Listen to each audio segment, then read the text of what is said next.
Assalamualaikum warahmatullahi wabarakatuh.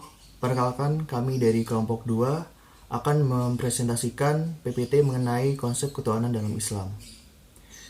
Dan ini anggota kelompok kami. Yang pertama, siapa Tuhan itu? Tuhan dipahami sebagai roh maha kuasa dan asas dari suatu kepercayaan. Menurut ajaran Islam, Tuhan muncul dimanapun tanpa harus menjelma dalam bentuk apapun. Al-Quran menjelaskan dia tidak dapat dicapai oleh penglihatan mata, sedang dia dapat melihat segala yang kelihatan, dan dialah yang maha halus lagi maha mengetahui.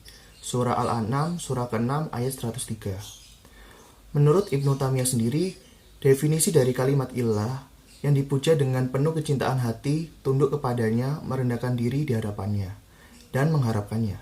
Kepadanya tempat berserah ketika dalam kesusahan, berdoalah dan bertawakal kepada untuk kemaslahatan diri, meminta perlindungan darinya, dan menimbulkan ketenangan di saat mengingat dan terpaut kepadanya.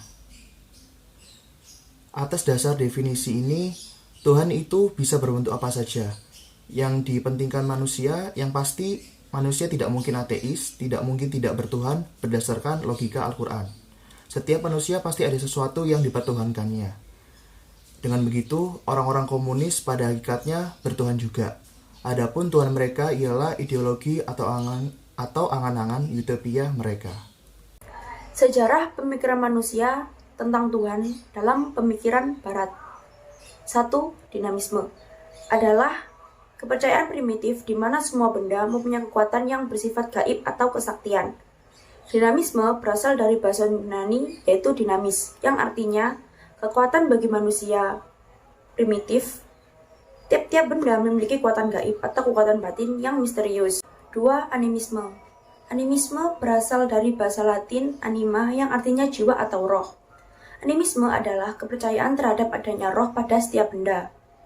Kepercayaan ini adalah kebalikan dari paham materialisme atau kebendaan. 3. Politeisme adalah kepercayaan terhadap banyak kekuatan yang supraempiris seperti perbedaan atau penentangan tugas antara dewa-dewa. 4. Henoteisme. Henoteisme mengutamakan sejumlah dewa tertentu untuk disembah. Hanya ada satu dewa saja yang memiliki kekuatan tertinggi. Hal ini dapat dilihat dari penempatan Zeus dalam agama Yunani kuno yang dipandang sebagai kepala dan bapak dari keluarga dewa-dewa. 5. Monoteisme. Monoteisme sudah tidak mengakui adanya Tuhan yang lain selain Tuhan yang Maha Esa. 6.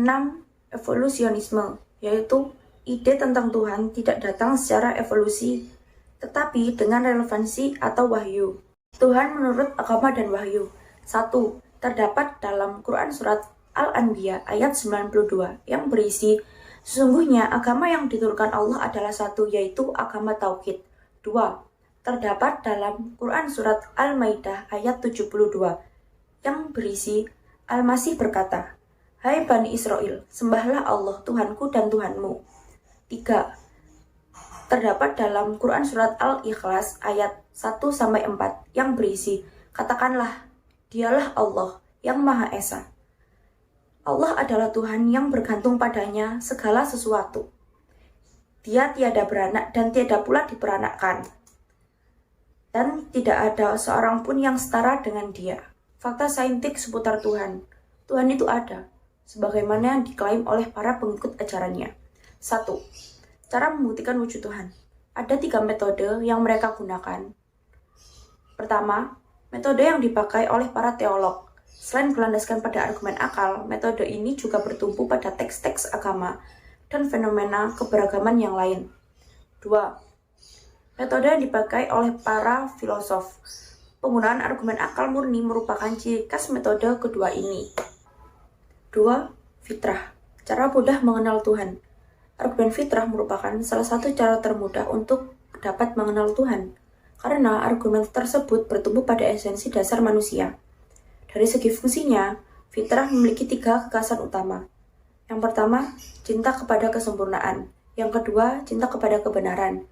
Dan yang ketiga, cinta kepada keindahan. Selanjutnya yaitu argumentasi keberadaan Tuhan. Berikut beberapa argumentasi tentang keberadaan dan keesaan Allah Subhanahu wa Ta'ala. Yang pertama yaitu argumentasi kesempurnaan. Setiap manusia mendambakan kesempurnaan pada dirinya.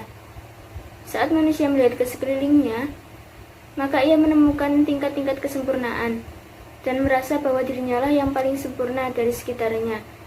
Akan tetapi, ia melihat dirinya memiliki banyak kekurangan.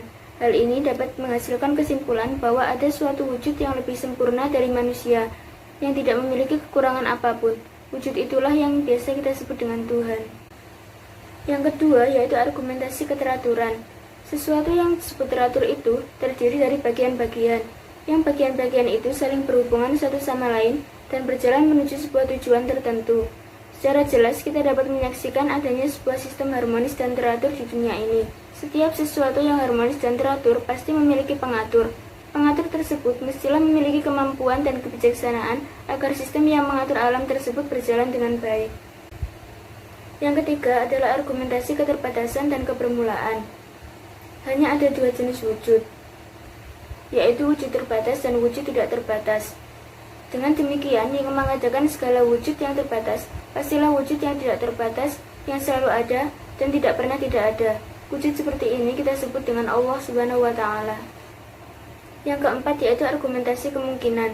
Keberadaan sesuatu wujud itu dapat kita bagi menjadi dua, yaitu sesuatu yang selalu ada dan tidak pernah tidak ada yang disebut dengan wajib al-wujud, dan sesuatu yang bisa diandaikan ada dan bisa diandaikan tidak ada yang disebut mungkin wujud atau mungkin al-wujud. Yang kelima yaitu argumentasi wujud. Wujud memiliki satu makna yaitu wujud, ada adalah ada, dan menjadi lawan dari adam atau ketiadaan, ada bukanlah tiada.